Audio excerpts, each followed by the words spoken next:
Mr. Speaker. Mr. Speaker, as you're aware, police brutality has become a matter of growing national concern, particularly in marginalized areas where public confidence in law enforcement continues to erode. Mr. Speaker, yesterday there was a bit of an unrest in Garissa County.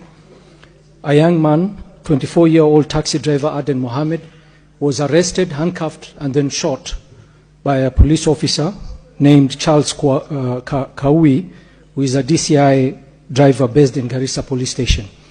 Mr. Speaker, sir, I would like the Minister, the CS, to inform this House on the status of the investigation, if any, that have taken place, because it's to my understanding, Charles Kaui, who is the DCI driver, who is alleged to have committed the shooting, is at large and on the run.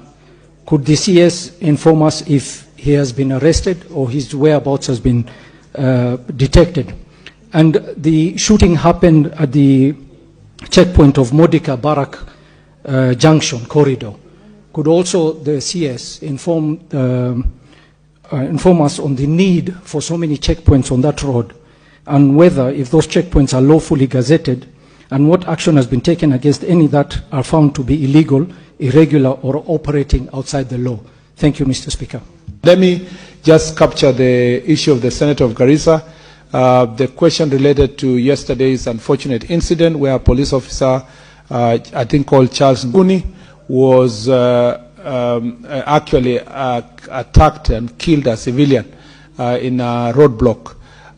Is unfortunate. The report I have now, Mr. Speaker, is that that particular police officer is on the run.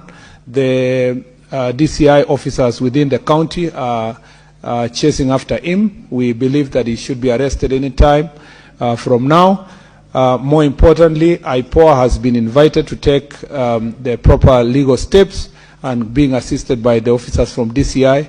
As soon as the suspect arrested, we will take him, working together with IPOA. He will be taken to court and the processes will follow.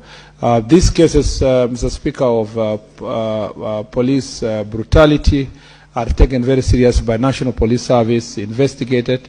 But I must say that as a ministry, we have been advocating for better budget for IPOA, because they are grossly underfunded and making it difficult for them to carry out their responsibilities of oversighting and holding into account police officers who are found in such cases as the case in Garissa. I promise the Senator that I will be on